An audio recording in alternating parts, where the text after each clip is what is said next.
وَلَنَبْلُوَنَّكُمْ بِشَيْءٍ مِّنَ الْخَوْفِ وَالْجُوعِ، اللہ کی طرف سے کوئی آزمائش آنی ہو تو وہ تو آ کر رہے گی۔ ان الحکم الا للہ، حکم تو نہیں ہے مگر اللہ ہی کا، علیہ توکل، اسی پر میں نے بھروسہ کیا، وعلیہ فلیتوکل المتوکلون، تو توکل کرنے والوں کو اسی ہستی پر توکل کرنا چاہیے۔ وَلَمَّا دَخَلُوا مِنْ حَيْثُ أَمَرَهُمْ أَبُوهُمْ، جب وہ مصر میں داخل ہوئے اسی طریقے سے جیسا کہ ان کے باپ نے انہیں حکم دیا تھا، مَا كَانَ يُغْنِي عَنْهُمْ مِنَ اللَّهِ مِنْ شَيْءٍ، تو اللہ تعالیٰ کے مقابلے پر ان کو تقدیر کے اس معاملے میں کوئی چیز فائدہ نہیں پہنچا سکتی تھی، إِلَّا حَاجَةً فِي نَفْسِ يَعْقُوبَ قَضَاءَهَا، سوائے اس احتیاطی تدبیر جو انہوں نے کی، یوسف علیہ السلام کے نفس میں جو اس معاملے میں خواہش پیدا ہوئی کہ میں اس طریقے سے کوئی احتیاطی تدبیر کروں کہ میرے بچوں کو نظر نہ لگے، اللہ تعالیٰ کی اگر کوئی تقدیر غالب ہونے والی ہوتی کسی معاملے میں تو وہ اس کو روک نہیں سکتی، لیکن ساتھ ہی اللہ تعالیٰ نے ان کو انڈورس بھی کر دیا یعقوب علیہ السلام کو۔ وَإِنَّهُ لَذُو عِلْمٍ لِمَا عَلَّمْنَاهُ، اور بے شک وہ صاحب علم تھے اس علم کے سبب جو ہم نے یعقوب علیہ السلام کو سکھایا تھا، وَلَكِنَّ أَكْثَرَ النَّاسِ لَا يَعْلَمُونَ، لیکن اکثر لوگ اس حقیقت سے واقف نہیں۔ یعنی یوسف علیہ السلام نے یہ جو اسٹریٹجی اڈاپٹ کی کہ سارے بیٹے جو ہیں وہ ایک دروازے سے داخل نہ ہوں، نظر بد سے بچنے کے لیے جو انہوں نے یہ طریقہ اختیار کیا، تو اللہ تعالیٰ نے کہا کہ اس کے ذریعے سے تقدیر تو نہیں ڈال سکتی تھی، البتہ وہ ہمارے علم والے بندوں میں سے تھے، ہم نے انہیں علم سکھایا ہوا تھا کہ یہ ظاہر ہے کہ اللہ تعالیٰ کی طرف سے انہیں علم سکھایا گیا تھا کہ نظر بد سے بچنے کا یہ طریقہ ہے۔ نظر بد کے اعتبار سے تو بچا جا سکتا ہے، البتہ اگر تقدیر میں کوئی اللہ کی طرف سے تکلیف، آزمائش جو ہے، وہ پریشانی جو ہے، کوئی تکلیف آزمائش کی صورت میں آ کر رہنی ہے تو وہ ٹلنے والی نہیں ہے۔ اب یہاں پر میں اس حوالے سے تھوڑی نظر بد کے حوالے سے بھی گفتگو کر لیتا ہوں۔ اس کانٹیکسٹ میں میں 5 صحیح الاسناد احادیث انشاءاللہ ڈسکس کروں گا، اور 5 کی صحیح بخاری اور صحیح الحمدللہ۔ پہلی حدیث صحیح بخاری اور مسلم کی متفق علیہ حدیث ہے، بخاری میں 5739، مسلم میں 5725، کہ آپ صلی اللہ علیہ وسلم نے ایک لڑکی کو دیکھا جس کا چہرہ زرد پڑ چکا تھا، تو آپ صلی اللہ علیہ وسلم نے ارشاد فرمایا اس لڑکی کو دم ڈلواؤ، اسے نظر لگی۔ تو یہ حدیث بخاری اور مسلم دونوں میں موجود، یعنی وہ چہرے کے آثار دیکھ کر آپ صلی اللہ علیہ وسلم نے فرمایا کہ اس لڑکی کو لگتا ہے نظر لگ گئی ہے، اس کو دم کرو۔ دوسری حدیث صحیح مسلم میں انٹرنیشنل نمبر کے مطابق 5732 کہ صحابہ کرام علیہ رضوان کہتے ہیں کہ ہم دور جاہلیت میں کچھ دم کیا کرتے تھے، کچھ اسی طریقے سے ہم پڑھ کر پھونکا کرتے تھے مختلف مریضوں کی شفا کے لیے۔ تو آپ صلی اللہ علیہ وسلم سے ریکویسٹ کی تو آپ صلی اللہ علیہ وآلہ وسلم نے ارشاد فرمایا مجھ پر اپنے دم پیش کرو زمانے جاہلیت کے جو اس وقت تم کرتے تھے، اگر ان میں شرک نہ ہو تو ان دموں کو کرنے میں کوئی حرج نہیں۔ یعنی اس سے یہ بات پتہ چلی کہ دم کے لیے قرآن و سنت سے ہونا ضروری نہیں ہے، اس کے علاوہ بھی اگر کوئی دم موجود ہے، قرآن و سنت کے عقائد سے وہ ٹکراتا نہ ہو، چاہے وہ ہندوؤں کے اندر ہو دم، چاہے وہ کرسچنز کے اندر ہو، جیوز کے اندر ہو، شرکیہ کلمات نہ ہو اور کوئی کلمات ہو، تو وہ دم کیا جا سکتا۔ اور اسی میں ظاہر امپلائڈ ہے یہ بات کہ اگر قرآن حکیم سے بھی کسی نے کوئی ایکسپیرینس کے ذریعے یہ بات سمجھ لی ہے کہ یہ آیت پڑھنے سے اس علاج اس معاملے کا ہو جاتا ہے، چاہے وہ قرآن و سنت میں نہ بھی موجود ہو، ایکسپیرینس کے ذریعے کسی کو یہ بات پتہ چلی ہے، تو اس طرح کے دم کرنے میں بھی شرعی طور پر کوئی قباحت نہیں ہے اس حدیث کے تحت، اور اس کی ایکسپلینیشن صحیح مسلم میں اگلی حدیث سے ہو جاتی ہے، اور یہ اکثر لوگ پوچھتے ہیں، اس لیے میں اب اس کو کھول کر بیان کر رہا ہوں اس حوالے سے۔ یہ بڑی کریٹیکل حدیث ہے، تیسری حدیث صحیح مسلم سے 5731، یہ معاملے کو بالکل کھول دے گی۔ صحابہ کرام علیہ رضوان نے عرض کیا اللہ کے رسول صلی اللہ علیہ وسلم، ہم لوگ زمانے جاہلیت میں بچھوؤں کے ڈسنے کے اوپر دم کیا کرتے، یعنی بچھو ڈس جاتا تھا، دم کرتے تھے، شفا ہو جاتی تھی، شفا تو ہوتی تھی ظاہر ہے، تو ہم اس دم کو جاری رکھیں۔ تو آپ صلی اللہ علیہ وسلم نے ارشاد فرمایا کہ وہ دم مجھ پر پڑھو، تو صحابہ کرام نے وہ دم پڑھا، ظاہر ہے وہ قرآن کی آیت، کوئی حدیث تو نہیں پڑھی، وہ تو زوجہ جہالیت کا دم تھا۔ تو آپ صلی اللہ علیہ وسلم نے جب سنا تو فرمایا اس میں کوئی شرکی الفاظ موجود نہیں، تم اس کو کرتے رہو۔ اور پھر آپ صلی اللہ علیہ وسلم نے اوپن لائسنس دے دیا، کسی مولوی کا لائسنس لینے کی ضرورت نہیں ہے اس معاملے میں۔ آپ صلی اللہ علیہ وسلم نے صحیح مسلم میں اسی حدیث میں اوپن لائسنس دیا۔ آپ صلی اللہ علیہ وسلم نے ارشاد فرمایا جو شخص اپنے بھائی کو نفع پہنچا سکتا ہو، فائدہ پہنچا سکتا ہو، تو اسے چاہیے کہ وہ فائدہ پہنچائے، جیسا کہ بخاری اور مسلم کی وہ متفق علیہ حدیث ہے، جو ایک سفر کے دوران ایک جو قبیلے کا سردار تھا اس کو جو ہے وہ سانپ نے کاٹ لیا تھا، تو پھر ایک صحابی نے سورۃ الفاتحہ کا پڑھ کر دم اس پر جو ہے وہ پھونکا تھا اور اس کو شفا ہو گئی تھی. پھر اس کے عوض بکریاں بھی اس نے ریسیو کی تھیں اور آپ صلی اللہ علیہ وسلم تک وہ بکریاں پہنچی تو آپ نے بھی ان میں سے کھایا تاکہ یہ بات پتہ چل جائے کہ اس حوالے سے اگر کوئی دم ڈال کر کوئی اگر نذرانہ بھی وصول کرتا ہے اس بنیاد کے اوپر کہ میں دم ڈالوں گا اور اس کے حوالے سے مجھے کوئی اتنی رقم دے تو یہ بھی جائز ہے, کوئی حرج نہیں. لیکن یہ تمام چیزیں یہ آج کل جو یہ دم درود پڑھ رہے ہیں جس میں شرکی الفاظ موجود ہوتے ہیں یہ ان کے لیے نہیں ہے.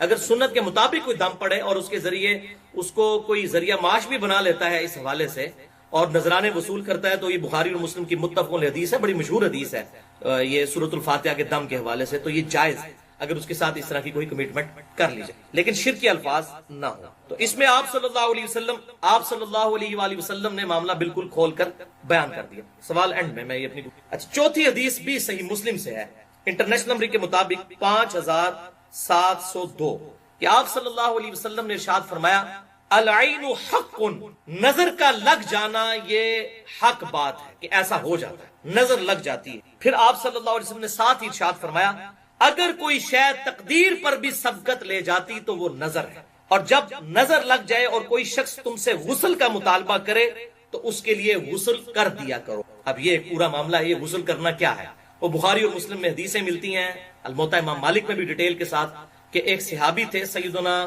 سہل بن حنیف رضی اللہ تعالیٰ عنہ, ان کو نہاتے ہوئے دوسرے صحابی نے دیکھا عامر بن ربیعہ رضی اللہ تعالیٰ عنہ نے. تو یہ سہل بن حنیف بڑے خوبصورت تھے, ان کا جسم جو ہے بڑا گورا چٹا تھا. تو عامر بن ربیعہ رضی اللہ تعالیٰ عنہ نے کہا کہ کتنا خوبصورت جسم ہے, ماشاء اللہ نہیں کہا, کوئی دعائے برکت نہیں دی بلکہ تعریف کی. بس وہ کیا تھا, وہ منہ دے پہ گئے, فوراً یہ ایسی نظر لگی کہ وہ سخت تکلیف میں چلے گئے. تو آپ صلی اللہ علیہ وسلم کے پاس جب یہ بات پہنچی تو آپ نے بلا کے عامر بن ربیعہ کو ڈانٹا اور فرمایا کہ تم اپنے بھائی کو قتل کرنا چاہتے ہو, تمہیں تو یہ کہنا چاہیے تھا کہ اللہ تعالیٰ نے اسے برکت دی ہے, ماشاءاللہ, اس قسم کے الفاظ استعمال کرنے چاہیے تھے. اور یہ ہماری مسلمانوں کی ٹریڈیشنز ہیں, سبحان اللہ, الحمدللہ, انشاءاللہ, ماشاءاللہ. وہ سورۃ الکہف میں بھی آتا ہے, وہ جو باغ میں داخل ہوا تو اللہ تعالیٰ اس نے ماشاءاللہ نہیں کہا, تو پھر دیکھیں باغ کے ساتھ کیا اشر ہوا. تو ایون اپنے بیوی بچوں کو, اپنے خاندان کو دیکھنا اور کسی بات سے خوش ہو, اپنی نظر بھی بعض کا انسان کی لگ جاتی ہے, تو فوراً پڑھنا چاہیے ماشاءاللہ, جیسا اللہ نے چاہا, لا حول ولا قوت الا باللہ. تو اس قسم کے کلمات اللہ کی طرف ان چیزوں کو منسوب کرنا چاہیے, ورنہ نظر لگ جاتی ہے, یہ برحق ہے نظر کا لگ جانا. تو کتنے الفاظ زبردست ہیں, صحیح مسلم 5702 کہ اگر تقدیر پر بھی کوئی بات غلبہ پا لیتی, اگر یہ ہوگا تو نہیں لیکن اگر پا سکتی, تو یہ اتنی سٹرونگ چیز ہے نظر کا لگ جانا. جب غسل کا مطالبہ کیا جائے تو غسل کرو. اور وہ میں واقعہ سنا رہا تھا جو آپ بخاری اور مسلم میں ہے, الموطا امام مالک میں بھی ڈیٹیل کے ساتھ ہے, مشکات میں بھی موجود ہے. تو سہل بن حنیف جو ہے ہوتے منہ ہی پہ گئے, ظاہر ہے کہ ان کو اتنی سخت نظر لگ گئی. تو آپ صلی اللہ علیہ وسلم نے عامر بن ربیعہ کو بلا کر فرمایا تم اپنے بھائی کو قتل کرنا چاہتے ہو, اس کے لیے برکت کی دعا کرتے, اگر تم نے اتنا اس کا خوبصورت جسم دیکھا تھا. تو آپ صلی اللہ علیہ وسلم نے پھر ان کے لیے علاج تجویز فرمایا کہ یہ عامر بن ربیعہ جس کی نظر لگی ہے یہ غسل کرے, اپنے ہاتھ پاؤں اور اپنا چہرہ یہ سب کچھ دھوئے یا وضو کرے, اور اس پانی کو ایک جو ہے برتن میں جمع کیا جائے, پھر اس پانی کے ساتھ وہ شخص غسل کرے کہ جس کو نظر لگی ہے. تو ایسا جب کیا گیا تو ان کی نظر اتر گئی, وہ بالکل ٹھیک ہو. تو یہ وہ مسلم میں جو الفاظ ہیں, جب غسل کا مطالبہ کیا جائے تو غسل کر دینا چاہیے. تو آپ سے بھی پھر کو مطالبہ کر دیتا ہے کہ جی جناب غسل کرو, لگتا ہے تہاڈی نظر لگی ہے, تو پھر مطالبہ پورا کرنا ضروری ہو جائے گا اس حوالے سے. تو اس کے لیے پورا غسل کرنا ضروری نہیں ہے. اس میں بھی الفاظ موجود ہیں کہ وہ اس صحابی نے وضو کیا, اپنے چہرے پہ پانی ڈالا, یہ چھوٹا غسل ہی ہوتا ہے نا وضو جو ہے, اور ہاتھ جو ہے کونیوں تک دھوئے, تو اس طریقے سے پاؤں دھوئے, تو وہ پانی جمع کیا گیا, پھر اس سے غسل کروایا گیا. تو سہل بن حنیف رضی اللہ تعالیٰ عنہ کو اللہ تعالیٰ نے اس کی برکت سے شفا دے دی. اچھا پانچویں حدیث, اب یہ تو ساری باتیں ہوں گی اتنی ڈینجرس, علاج کیا ہے ان چیز. اصل چیز تو یہ ہے نا, اکثر لوگ پوچھ رہے ہوتے ہیں نظر کا علاج کیا ہے, نظر کا دم کیسے ڈالا جائے. تو دم تو مختلف لوگوں نے ایکسپیرینس سے بھی حاصل کیے ہیں. سورہ قلم کی جو آخری آیات ہیں, وَإِن كَادُ الَّذِينَ كَفَرُوا لَيُزْلِقُونَ, یہ میں آپ کو پڑھ کے بھی سنا دیتا ہوں, اس کا تھوڑا ترجمہ بھی اس حوالے سے, یہ بڑی امپورٹنٹ آیات ہے. یہ حدیث میں تو نہیں ہے لیکن لوگوں کا ایکسپیرینس ہے نظر بد کے حوالے سے. سورہ قلم جو ہے, سورہ الملک سے جو فوراً بعد آگے سورت ہے وہ سورہ ہے سورہ قلم. تو اس کی آخری آیات جو ہیں, آخری آیت 51 اور 52 جو ہے, وَإِن يَكَادُ الَّذِينَ كَفَرُوا لَيُزْلِقُونَكَ بِأَبْصَارِهِمْ لَمَّا سَمِعُوا الذِّكْرَ, کہ یہ کافر تو یہ چاہتے ہیں کہ وہ ضرور تمہیں نظر لگا دیں اپنی آنکھوں کے ذریعے جب وہ الذکر قرآن سنتے ہیں. تو یہ کافروں نے باقاعدہ بندے بلائے تھے نظر لگانے والے کہ آپ صلی اللہ علیہ وسلم کو نظر لگا دیں کس طریقے. تو آپ صلی اللہ علیہ وسلم جب قرآن پڑھتے تھے تو وہ ایسے نظر سے دیکھتے رہتے تھے کہ حضور صلی اللہ علیہ وسلم کو کسی طریقے سے نظر لگ جائے تو یہ جو دعوت ہے رک جائے. اب ان کو کیا پتا تھا، وہ تو اللہ کے پیغمبر ہے، وہ تو اللہ کی حفاظت میں ہے. تو یہ وہ اس بات کا ذکر ہوا. تو اب لوگوں نے ڈسکوری کی کہ یہ نظر کے اوپر آیات نازل ہوئی ہیں تو یہ پڑھ کے پھونکے. تو اگر اس طرح کسی کا ایکسپیرینس ہوتا ہے کسی حوالے سے، تو آپ صحیح مسلم کی حدیث سن چکے ہیں 5732 کہ اگر اپنے بھائی کو، اور 5731 کوئی نفع پہنچا سکتا ہے اپنے ایکسپیرینس کے ذریعے کسی حوالے سے، تو ایون قرآن و سنت سے ہٹ کر بھی کوئی دم ہو، شرکیہ نہ ہو، تو وہ دم کر سکتے ہیں آپ، اس میں کوئی مسئلہ نہیں ہے. لیکن اگر اس دم کے اندر یا علی مدد، یا شیخ عبد القادر جیلانی مدد، اس قسم کے کوئی شرکیہ الفاظ ہے تو وہ دم نہیں ہے بھی، وہ شیطنت ہے. یا کوئی دیوی کو پکارتا ہے اس کے اندر، یا کسی بت سے مدد مانگتا ہے، تو اس معاملے میں اگر کوئی شفا ہو بھی جاتی ہے وقتی طور کے اوپر، تو وہ دم کرنا جو ہے وہ حرام ہے. بعض اوقات انہی شیاطین کی طرف سے غلبہ ہو جاتا ہے، اور یہ اکثر اوقات شیاطین جب غلبہ کرتے ہیں تو کہتے ہیں فلاں جو ہے وہ جو ہے، خصوصاً انڈیا کے اندر ایسا ہوتا ہے، فلاں جو ہے وہ بت کے اس دربار پر لے جاؤ جہاں پر ان کا وہ سارا میلہ ٹھیلا لگا ہوتا ہے، تو لوگوں کو وہ جنات اتر جاتے ہیں. وہ بیسیکلی وہ شیاطین ہوتے ہیں جو لوگوں کا عقیدہ خراب کرنا چاہتے ہیں. ادھر بھی ہوتا ہے بعض کا، تو کہتے ہیں فلاں دربار پہ لے گئے کہ ٹھیک ہو گئے، اسی دربار تو ہی شیطان آئے ہوتے ہیں، جن چڑھے ہوتے ہیں اسی واسطے کہ لوگوں کو قرآن و سنت سے ہٹا کر اس طرح کے معاملات کیے. تو یہ اس میں آپ صلی اللہ علیہ وسلم کے واضح الفاظ ہیں صحیح مسلم کے اندر 5731 اور 5732 کہ ایسے الفاظ نہ ہوں جو شرکیاں ہوں، ادروائز وہ ایکسیپٹیبل نہیں ہوں گے، پھر وہ دم جو ہے پھر ایکسیپٹیبل نہیں ہوگا. ہاں شرکیہ نہ ہو تو چاہے قرآن و سنت میں نہ بھی ہو، یا ایون قرآن سے کوئی ایسا دم ہو جو آپ صلی اللہ علیہ وسلم نے تعلیم نہیں فرمایا لیکن کسی نے ایکسپیرینس سے لرن کیا ہے، تو وہ بھی کر سکتے ہیں. آپ صلی اللہ علیہ وسلم نے اجازت دے دی، میں نے مسلم شریف کی حدیث بتا دی ہے. تو یہ آیت وَإِن يَكَادُ الَّذِينَ كَفَرُوا لَيُزْلِقُونَكَ بِأَبْصَارِهِمْ لَمَّا سَمِعُوا الذِّكْرَ. اور یہ کافر کہتے ہیں کہ تو نظر لگا کے ضرور آپ صلی اللہ علیہ وسلم کو نظر لگا دیں گے، اس طرح آپ کو یہ آنکھیں پھاڑ کر دیکھتے ہیں جب آپ قرآن الذکر پڑھ رہے ہوتے ہیں. وَيَقُولُونَ إِنَّهُ لَمَجْنُونَ، اور کہتے ہیں کہ یہ تو مجنون ہے معاذ اللہ نبی. وَمَا هُوَ إِلَّا ذِكْرٌ لِّلْعَالَمِينَ، اور یہ قرآن تو نہیں ہے مگر نصیحت تمام جہان والوں کے لیے.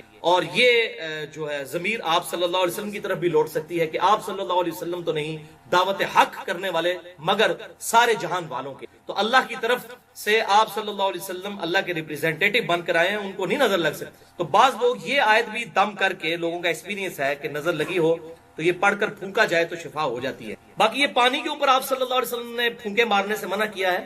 ڈائریکٹ پھونک ماری جا سکتی ہے کسی بھی معاملے کے اندر، اور اگر کوئی پانی پہ بھی دم کرتا ہے تو اس کے لیے پھونک مارنا ضروری نہیں ہے. آپ سامنے پانی رکھ کے اگر کوئی دم پڑھ کر اور وہ پانی کسی کو دیتا ہے پینے کے لیے، تو اس طرح کے معاملات کے اندر بھی کوئی حرج نہیں ہے، لیکن الفاظ شرکیہ نہیں ہونے چاہیے، یہ اس کے لیے شرط. تو یہ 5ویں حدیث بخاری اور مسلم کی متفق علیہ حدیث ہے، جس میں دم جو بتایا گیا ہے آپ صلی اللہ علیہ وسلم کی طرف سے جو سنت دم ہے نظر بد سے بچنے کا. صحیح بخاری میں حدیث ہے اور سنن ابی داؤد میں ہے. بخاری میں 3371 انٹرنیشنل نمبر کے مطابق، اور سنن ابی داؤد میں 4737 کہ آپ صلی اللہ علیہ وسلم نے ارشاد فرمایا کہ تمہارے باپ ابراہیم علیہ السلام اپنے 2 بیٹوں کو یعنی حضرت اسماعیل اور اسحاق کو ان کلمات کے ساتھ دم ڈالا کرتے تھے نظر بد سے بچنے کے لیے.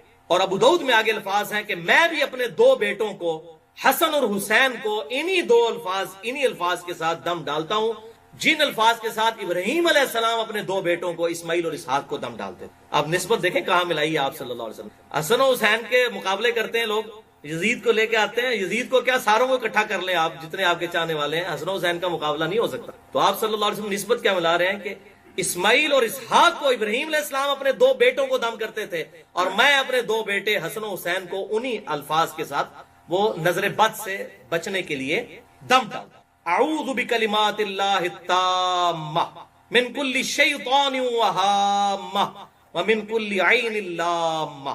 میں اللہ کی پناہ مانگتا ہوں، اللہ کے کلمات تامہ کی پناہ مانگتا ہوں تمام شیاطین سے اور وہامہ اور تمام زہریلے جانوروں سے، ومن کل عین لامہ اور ہر اس آنکھ سے جو نظر لگا دیتی ہے، تکلیف پہنچانے والی آنکھ سے، نظر بد سے میں اللہ تبارک و تعالی کی پناہ مانگتا ہوں. یہ آپ خود پڑھیں اور اس کے بعد آپ پھونک دیں بچوں کے اوپر. اور اس طرح بھی ہوگا کہ آپ اس کو عربی لنگوسٹک کے اعتبار سے جو سنن ابی داؤد میں آتا ہے، اعیذکما، میں تم دونوں کو پناہ میں دیتا ہوں اے حسن و حسین. اعیذکما، اعیذکم ہوگا میں تم سب کو پناہ دیتا ہوں، یہ عربی لنگوسٹک کے اعتبار سے. تو اگر سارے بیوی بچوں ماں باپ سب پہ دم ڈالنا ہے تو آپ کہیں گے اعیذکم بکلمات اللہ التامہ من کل شیطان وہامہ ومن کل عین لامہ. ٹھیک ہے، یہ تا آتے ہیں تو یہ وقف ہو. اعوذ بکلمات اللہ التامہ، یہ تا ہے گول تو ہا بن جائے گی. من کل شیطان وہامہ ومن کل عین لامہ. تو یہ الفاظ ہیں جو صحیح بخاری 3371 اور سنن ابی داؤد 4737 نمبر حدیث کے اندر الحمدللہ آئے ہیں. بہرحال اس حوالے سے یہ بات یاد رکھیں بھائیوں کہ یہ جتنے بھی اس قسم کے اذکار ہیں، سنت اذکار، اس کے علاوہ بھی ہیں. میں آج انشاءاللہ کچھ بتا بھی دیتا ہوں مزید. اگر کسی کو یہ دعا یاد نہیں تو اور دعائیں جو ہماری پریکٹس کے اندر موجود ہیں وہ دعائیں بھی اگر ہم مانگیں تو انشاءاللہ اس کی برکت سے اللہ تعالیٰ اس کی مشکل اور پریشانیاں دور کر دیتا ہے. بہرحال اس کو آپ سمجھ لیں، میڈیکل کی فیلڈ کے اندر بھی دو طرح کے علاج ہوتے ہیں. ایک کو ہم کہتے ہیں پریونٹیو علاج، حفاظتی علاج. جیسے یہ ویکسین ہے، کسی بیماری سے بچنے کے لیے ویکسین لگائی جاتی ہے، یعنی بیماری ہونے سے پہلے ہی ویکسینیشن کی جائے. اس کو ہم کہتے ہیں پریونٹیو ٹریٹمنٹ. ہماری انجینئرنگ کی فیلڈ میں بھی اس قسم کے پریونٹیو علاج کیے جاتے ہیں. مشینوں کے، مثلا مشین کو تیل دینا، تیل کیوں دیا جاتا ہے؟ پریونٹیو مینٹیننس کے طور پر، تاکہ ایسا نہ ہو کہ تیل دیں گے تو ظاہر ہے اس تیل کی وجہ سے وہ پرزے ذرا دیر سے گھس. آپ موٹر سائیکل کے چین کو بھی تیل دیتے ہیں، تو یہ پریونٹیو مینٹیننس کہلاتی ہے کہ مصیبت پڑنے سے پہلے ہی آپ اس کو پریونٹ کریں. تو اکثر قرآن و سنت کے جو علاج ہیں یہ پریونٹیو مینٹیننس ہے، علاج ہے. اس اعتبار سے کہ آپ سنت اذکار پڑھیں اور اس کی برکت سے اللہ تعالیٰ آپ کو محفوظ رکھے گا. وہ میں اذکار انشاءاللہ بتا بھی دیتا ہوں آپ کو، یہ ہمارے چھپے ہوئے بھی موجود ہیں اس حوالے سے الحمدللہ. اور دوسرا علاج ہے کیوریٹو، کہ اب ایک کسی پہ مصیبت ٹوٹ پڑی ہے اور اب آپ نے اس کا علاج کرنا ہے. اب ظاہر ہے پریونٹیو علاج اس میں اس طریقے سے کارگر ثابت نہیں ہوگا، یہ بات یاد رکھیے. جیسے میڈیکلی بھی پریونٹیو علاج تو اس وقت تک ہے جب تک بیماری لگے نا. جب بیماری لگ جائے تو ظاہر ہے پھر آپ کو کیوریٹو علاج کروانا پڑے گا، اس کا علاج کرنا پڑے گا، اس بیماری کا علاج کرنا پڑے گا. اور اس حوالے سے بسا اوقات کسی عامل کے پاس بھی لے کے جانا پڑ جاتا ہے.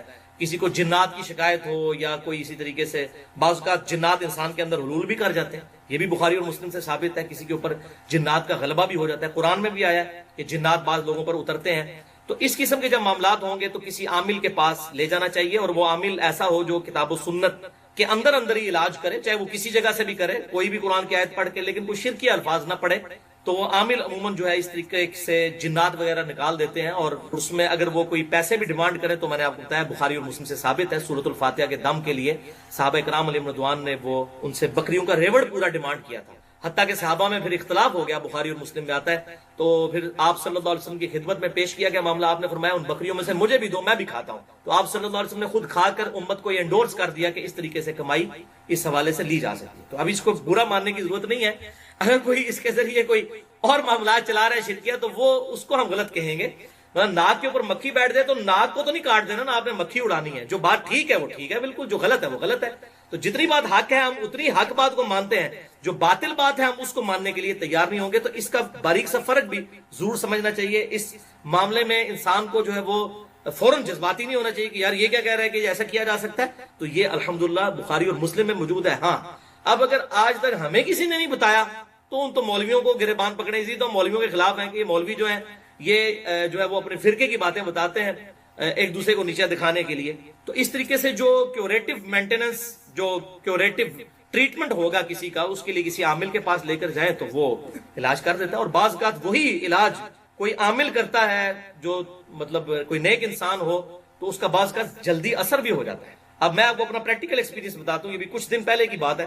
اب میں یہ کو نہیں اپنی کو نیکی کو میں آپ کو بتانے لگوں، میں علاج نہیں کرتا نہ اس کے بعد کو مجھے ای میل کرنا شروع کر دے جناب ساڈے جین کارڈ جو فون ہوتے بھی لوگ جینوں کاٹ رہے ہوتے ہیں، وہ کہتے ہیں موبائل سامنے، آپ کو ایڈوانس طریقہ کہتے ہیں موبائل سامنے رکھو بندے دے. اور واقعی اثر بھی ہوتا ہے. وہ ادھر سے پڑھتے ہیں پاکستان سے لوگ انگلینڈ میں بیٹھے ہوئے، وہ واقعی اس کا علاج بھی کر رہے ہوتے ہیں. پر میں یہ کام نہیں کرتا ہوں، لیکن میں آپ کو بتا رہا ہوں آج تک میں نے کبھی کام نہیں کیا. یہ میرا زندگی کا پہلا اور شاید آخری ایکسپیرینس ہوا ہو. کچھ دن پہلے وہ ہمارے یہاں پہ وہ درس میں آتے ہیں، شانی بھائی آج نہیں آئے ہوئے ہیں، تو ان کے ساتھ بچپن سے کوئی چیز اٹیچ ہے تو بعض کا تو ان کے اندر حلول بھی کر جاتی ہے. ادھر میرے سامنے بھی ایک دفعہ ہم یہاں پہ کھڑے تھے تو اچانک وہ ایسے کانپنے شروع ہو گئے، دھڑل سے پیچھے ہی جا کے گرے. تو اس طرح اکثر وہ جو ہے وہ گر پڑتے ہیں، وہ چیز ان کے اندر چلی جاتی ہے اور پھر وہ تھوڑے عرصے کے لیے کنٹرول کرتی ہے، پھر باہر نکل جاتی ہے. تو ان کو پھر ہم نے یہ صبح شام کے اپنے گرین کارڈ اور بلو کارڈ میں نے کہا کہ آپ پڑھنے شروع کریں.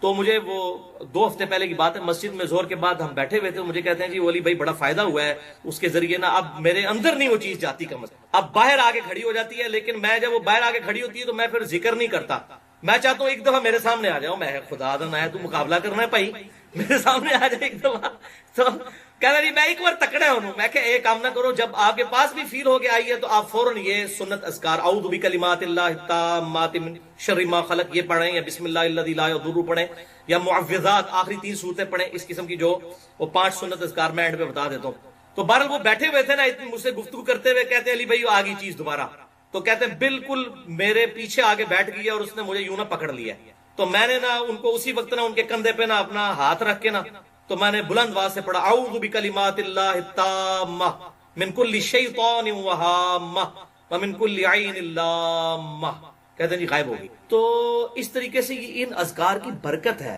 فوراً پڑھنے سے۔ تو میں نے کہا بھائی آپ یہ دعا بھی یاد کریں اور فوراً پڑھا کریں، مقابلہ نہ کریں کسی کے ساتھ، اپنی روحانیت کو کوئی ٹیسٹ نہیں کروانا کسی نے۔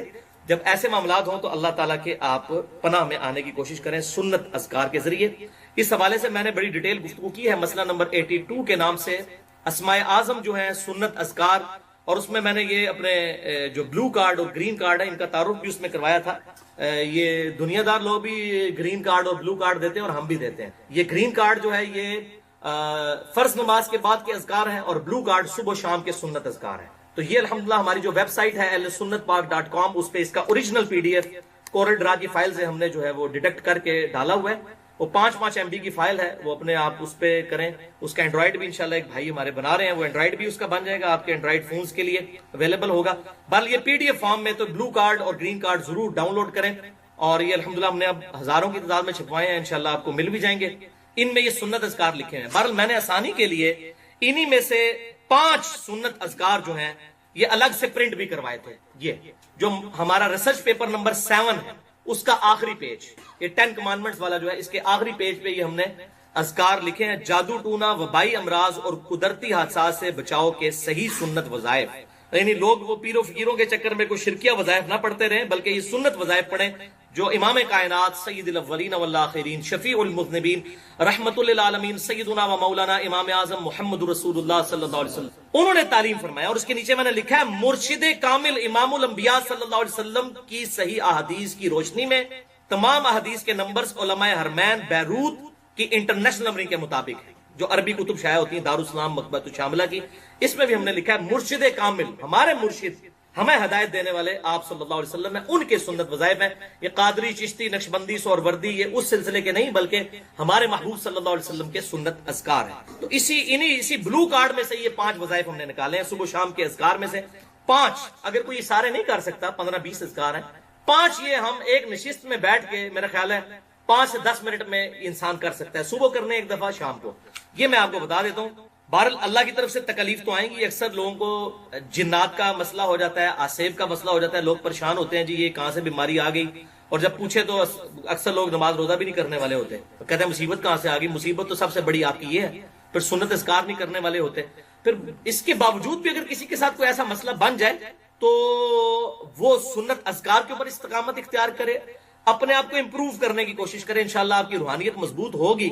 تو اس حوالے سے معاملات سیدھے ہو جائیں گے۔ میں نے اسماء اعظم اور دعا کی قبولیت اور سنت اذکار یہ گرین اور بلو کے حوالے سے مسئلہ نمبر 82 میں یہ گفتگو کی ہے، کس طریقے سے یہ سنت اذکار فائدہ پہنچاتے ہیں، کون سی اسماء اعظم ہے جس کے ذریعے دعا قبول ہوتی ہے۔ بہرحال وَلَنَبْلُوَنَّكُمْ بِشَيْءٍ مِّنَ الْخَوْفِ وَالْجُوعِ وَنَقْصٍ مِّنَ الْأَمْوَالِ وَالْأَنفُسِ وَالثَّمَرَاتِ، ہم ضرور آزمائیں گے تمہیں خوف کے ذریعے، بھوک کے ذریعے، جان اور مال میں نقصان کے ذریعے، اللہ تعالیٰ نے چیک ضرور کرنا۔ تو یہ آزمائشیں انسان پہ ضرور آتی ہیں۔ آپ دیکھیں کینسر بھی تو کسی کو ہو جاتا ہے، لوگ کہتے ہیں جنات کیوں چڑھ گئے جی میرے اوپر، تو آپ مجھے جنات کو تو چھوڑ دیں، کینسر بھی تو انسان کو ہو جاتا ہے، اس کی بھی آپ وجہ تلاش کریں گے، کسی نے کینسر کروا دیا۔ اکثر تو ہمارے کچھ ہو جائے تو فوراً تلاش میں جادو ٹونا کسی نے کروا دیا، نہیں سارا جادو ٹونا آپ انڈیا، پاکستان، بنگلہ دیش جی واڑا ہے، اور کدھر نہیں ہے، ہوتا بھی ہے لیکن 99% نہیں ہوتا۔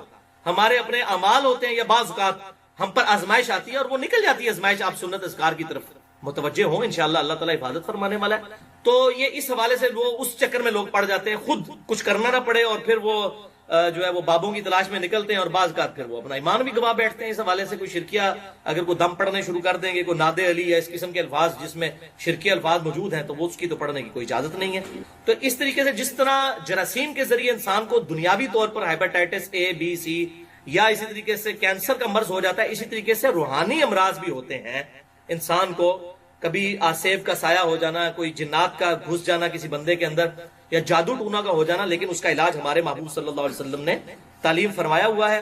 بہرحال یہ کہنا کہ جی وہ بندش ہو جاتی ہے، کوئی رزق بند کر، بھائی کسی کا کوئی رزق بند نہیں کر سکتا، یہ معاملات یاد رکھیں۔ اس طریقے سے تقدیر میں کوئی کسی کی آزمائش کسی کی آ سکتی ہے۔ میرے 6.5 گھنٹے کے 4 لیکچر ایکسکلوسیو ہے اس ٹاپک پہ، مسئلہ نمبر 103، 104A، 104B، 104C۔ اللہ کی طرف سے رزق کی تقسیم کا مسئلہ کیا ہے، اور مسئلہ تقدیر اور انسان کی پیدائش کا مقصد، اس ٹاپک پہ تقریباً 200 کے قریب آیات کراس ریفرنس کے طور پر پورے قرآن حکیم سے میں نے 6.5 گھنٹے میں 4 لیکچرز کے اندر وہ کور کیے ہیں۔ بلکہ یہ آخر میں 5 وظائف آپ سن لیں، یہ وہ وظائف ہیں جو انشاءاللہ ہم آسانی سے کر سکتے ہیں، کیونکہ یہ ہمیں یاد بھی ہے، تو کم از کم یہ 5 وظائف آپ یاد رکھیں۔ اگر وہ دعا یاد بھی نہیں ہے، اعوذ بکلمات اللہ التامہ من کل شیطان وہامہ ومن کل عین لامہ، وہ یاد نہ بھی ہو، یہ اذکار ہمیں یاد ہیں، یہ بہت پاورفل ہیں، اور ان میں سے بعض اذکار تو اس سے بھی زیادہ پاورفل ہیں الحمدللہ۔ یہ 5 سنت اذکار صبح و شام کے میں نے اسی بلو کارڈ میں سے الگ سے جو ہے پرنٹ کروائے ہیں۔ آپ یہ ریسرچ پیپر نمبر 7 اگر ڈاؤن لوڈ کر لیں ahlsunnatpak.com سے،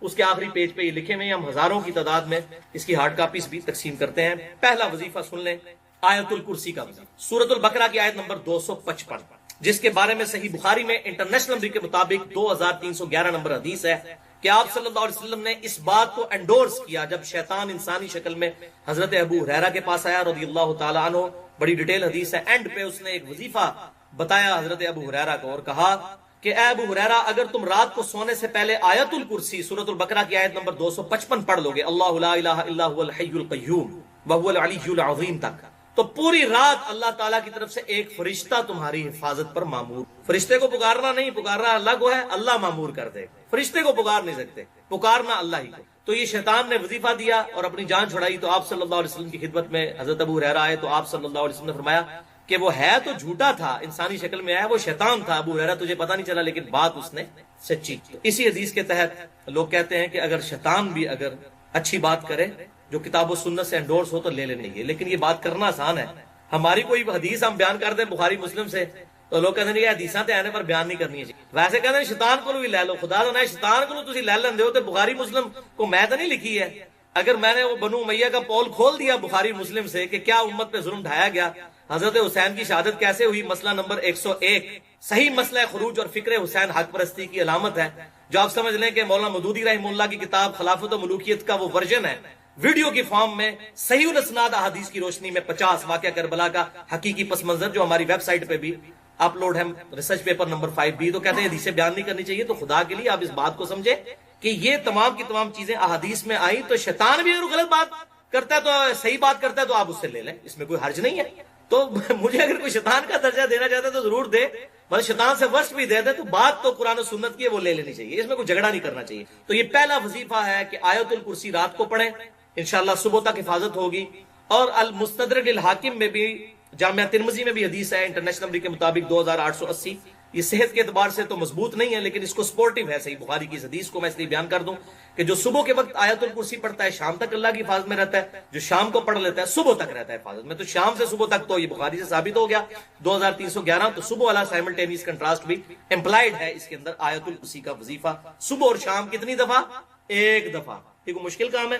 ویسے آپ نے فجر کے بعد بھی ایک دفعہ پڑھ لیا تب بھی ٹھیک ہے، وہ سنن نسائی الکبریٰ کے اندر صحیح سند کے ساتھ یہ حدیث موجود ہے کہ آپ صلی اللہ علیہ وسلم نے فرمایا، سنن نسائی الکبریٰ میں 9928 نمبر حدیث ہے انٹرنیشنل نمبر کے مطابق کہ جو فرض نماز کے بعد آیت الکرسی پڑھے گا مرتے ہی جنت میں داخل ہو، لیکن نماز پڑھے گا نماز پڑھے بغیر تو نہیں جان چھوڑتی، نماز پڑھنے کے بعد پڑھے گا، خالی آیت الکرسی پڑھنے سے جنت میں نہیں جائے گا۔ تو آیت الکرسی وہ ہم جو فجر کے بعد ایک دفعہ پڑھ لیتے ہیں وہ بھی ہو جاتی ہے اس حوالے سے، اگر ہم اہتمام کے ساتھ پڑھ لیں گے، لادہ سے پڑھ لیں تو زیادہ بہتر ہے۔ دوسرا وظیفہ زبردست، یہ اکثر لوگ کہتے ہیں تعویذ لے کے آئے نا پیر صاحب کو، تعویذ بڑے کام کا تعویذ، اور تعویذ کو ہم بھی مانتے ہیں لیکن سنت تعویذ، تعویذ کیا کہتے ہیں؟ پناہ دینے والی، اعوذ بکلمات اللہ، میں اللہ کی پناہ میں آتا ہوں۔ تعویذ کیا ہوتا ہے؟ پناہ دینے والی چیز، تو ہم سنت تعویذ کو مانتے ہیں، اور سنت تعویذ آپ صلی اللہ علیہ وسلم نے خود تعلیم فرمایا، صحیح بخاری میں حدیث ہے انٹرنیشنل نمبر کے مطابق 5017 نمبر، اور سنن ابی داؤد میں 5082 نمبر، کہ آپ صلی اللہ علیہ وسلم نے ارشاد فرمایا کہ معوذات، 3 پناہ دینے والی صورتیں، 3 تعویذ معوذات، ایک ہے معوذتین، وہ 2 بن جاتے ہیں، قل اعوذ برب الفلق اور قل اعوذ برب الناس. لیکن یہاں الفاظ ہیں بخاری میں معوذات، 3 پناہ دینے والی صورتیں. یہ اگر کوئی پڑھ لے تو یہ 3 صورتیں شیطان، جنات اور جادو کے خلاف اللہ کی پناہ میں آنے کا ذریعہ ہے. یہ تعویذ ہیں یہ 3 صورت. اور بخاری میں 5017 نمبر حدیث اسی کانٹیکسٹ میں موجود ہے کہ آپ صلی اللہ علیہ وسلم معوذات رات کو سونے سے پہلے 3 دفعہ پڑھتے تھے. 3 دفعہ سورہ اخلاص، 3 دفعہ سورۃ الفلق اور 3 دفعہ سورۃ الناس. آخری 3 صورتیں معوذات، 3 پناہ دینے والی 3 تعویذ. اب مجھ سے کوئی پوچھتا ہے تعویذ میں مننے ہیں جناب تعویذ کیوں نہیں؟ 3 تعویذ پڑھ کے 3 دفعہ آپ صلی اللہ علیہ وسلم ہاتھوں کو پھونک کے اپنے پورے جسم پہ جہاں تک ہاتھ پہنچتا تھا آپ صلی اللہ علیہ وسلم دم کیا کرتے تھے. یہ ہے سنت. دم کو بھی ہم مانتے ہیں. اور قربان جب حضرت عائشہ کے الفاظ ہیں اسی حدیث میں کہ جب حضور بیمار ہو گئے تو میں یہ صورتیں پڑھا کرتی تھی، پڑھ کے آپ کے ہاتھوں پر پھونک کے آپ کے ہاتھوں کو ہی آپ کے جسم پہ پھیرا کرتی، اپنے ہاتھوں کو نہیں. ظاہر ہے وہ تو مبارک ہاتھ ہے. تو حضرت عائشہ پڑھتی تھی، حضور صلی اللہ علیہ وسلم کو دم ڈالتی تھی، لیکن دم ڈالنے کے بعد حضور کے ہاتھوں پر پھونک کے حضور کے ہاتھوں کو ہی حضور کے جسم پر صلی اللہ علیہ وآلہ وسلم پھیرا کرتی تھی. تو یہ بہترین تعویذ ہیں. تو یہ تعویذ کے حوالے سے بھی سمجھ لیں، تعویذ لٹکانا جو ہے گلے کے اندر قرآنی سورت کا یا قرآنی آیت کا، اس کا ثبوت آپ صلی اللہ علیہ وسلم سے نہیں ملتا، صحابہ اکرام علیہم رضوان سے نہیں ملتا. ایک صحابی کا ملتا ہے لیکن وہ روایت ضعیف ہے. وہ سنن ابی داؤد سے اور مسند امام احمد سے پیش کی جاتی ہے کہ عبداللہ بن عمر بن عاص رضی اللہ تعالیٰ عنہ چھوٹے بچوں کو تو دم ڈالا کرتے تھے، جو بڑے بچے تھے ان کو دم ڈالا کرتے تھے، اور چھوٹے بچے جو پڑھنا نہیں جانتے تھے ان کے گلے میں تختی لٹکا دیتے تھے، اعوذ بکلمات اللہ التامات من شر ما خلق، اعوذ بکلمات اللہ التامات من شر ما خلق، یہ لکھ کر. وہ آگے آ بھی جائے گا، یہ وظیفہ بھی ہے اس میں. تو یہ روایت پکی ضعیف ہے. اس میں محمد بن اسحاق مدلس ہیں اور ان سے روایت کر، اور محمد بن اسحاق تدلیس کر رہے ہیں. لیکن جو حنفی ہمارے بھائی ہیں بریلوی اور دیوبندی، ان کے نزدیک تو محمد بن اسحاق مردود راوی ہیں، حالانکہ ہمارے نزدیک یہ ثقہ راوی ہیں، انس بن مالک کے شاگرد ہیں. یہی وہ تابعی ہیں جن سے وہ روایت ہے سنن البہیقی کے اندر، دلائل النبوہ امام بہیقی کی کتاب میں، کہ آپ صلی اللہ علیہ وسلم 12 ربیع الاول کو پیدا ہوئے. یہ وہ ہیں. تو یہ محمد بن اسحاق جو ہے اہل سنت کے امام ہے. سیرت ابن ہشام ہو یا سیرت ابن اسحاق ہو، جو سیرت کی پہلی کتاب ہے، یہ محمد بن اسحاق راوی ہیں، تابعی انس بن مالک کے شاگرد ہیں یہ رضی اللہ تعالیٰ عنہ، لیکن تدلیس کر رہے ہیں. بارہ حنفیوں کے نزدیک تو یہ راوی ایکسیپٹیبل نہیں، تو وہ پھر بھی یہ جعلی روایت پیش کر رہے ہوتے ہیں. ہمارے نزدیک بھی روایت ضعیف تدلیس کی وجہ سے، وہ راوی سکہ ہے لیکن ان سے روایت کر رہے ہیں. وہ آپ مسئلہ نمبر 36 دیکھ لیں گے، تدلیس کا ایشو کیا ہے صحیح مسلم کے مقدمے کی روشنی. بہرحال ان کے نزدیک تو یہ راوی ایکسیپٹیبل نہیں، پھر بھی لوگوں نے جی وہ عبداللہ بن عمر بن عاص تختی لٹکاتے تھے. تو یہ بھائی ایک ہی روایت یہ ثابت نہیں. البتہ تابعین سے ثابت ہے کہ وہ قرآنی آیات کے تعویذ لکھ کر گلے میں لٹکایا کرتے تھے بچوں کے. اور اسی سے امام ابن تیمیہ نے بھی یہ مسئلہ لیا اور اپنے فتاوی میں لکھا. اس لیے آپ کو بعض اہل حدیث ہمارے جیلم میں بھی کچھ عرصہ تک پہلے تک تو تعویذ لکھا کرتے تھے، وہ امام ابن تیمیہ کی وجہ. تو بھائی ہمارے نزدیک جو چیز آپ صلی اللہ علیہ وسلم اور آپ کے صحابہ سے ثابت نہیں ہے، ہم اس کو ایکسپٹ کرنے کے لیے تیار نہیں ہے ایز اے اس کو امت میں پھیلانے کے اعتبار سے. البتہ اگر کوئی یہ کرتا ہے کہ قرآنی آیت کا تعویذ لکھ کر گلے میں لٹکاتا ہے تو اس کو تو نہ ہم بدعت کہتے ہیں، نہ شرک کہتے ہیں، نہ حرام کہتے ہیں. یہ فتویٰ نہیں لگ سکتا. اور یہ جو حدیثیں پیش کرتے ہیں جس نے تعویذ لٹکایا وہ اس نے شرک کیا، وہ تعویذ کی ہی طرف ہو گیا، یہ آپ صلی اللہ علیہ وسلم نے ان تعویذات کے بارے میں فرمایا جو شرکیہ تعویذ اس وقت لکھے جاتے تھے. آپ تو مسلم شریف کی حدیث نہیں سن چکے؟ 5732 اور 5731 کے اپنے دور جاہلیت کے دم بھی مجھ پر پیش کرو، اگر ان میں بھی شرک نہیں تو ان کو بھی کرتے رہو. تو یہ کیسے ہو سکتا ہے کہ آپ صلی اللہ علیہ وسلم جو دم کی اجازت دے رہے ہیں اور وہ تعویذ نہ لٹکانے، وہ شرکیہ تعویذ ہوتے تھے جن کو آپ صلی اللہ علیہ وسلم نے لٹکانے سے منع کیا. ورنہ کسی مسلمان کی جرت ہے کہ قرآن کی آیت لکھ کے وہ کسی کے گلے میں لٹکائے تو آپ اس کو کہیں کہ اس نے شرک کیا؟ آپ چلے بہت سخت ہیں تو بدعت کہہ سکتے ہیں کہ یہ ثابت نہیں ہے تو آپ بدعت کہتے ہیں. ہم تو بدعت بھی نہیں کہتے کیونکہ تابعین سے ثابت ہے. تو جو چیز تابعین سے ثابت ہو اور اس معاملے میں کوئی اختلاف نہ پایا جاتا ہو تو ہم اس کے اوپر کوئی فتویٰ نہیں لگاتے. یہ تو کتاب و سنت کا الحمدللہ منہج اور سلف کا فہم ہے. اس حوالے سے میں نے آپ کو کلیئر کر دیا.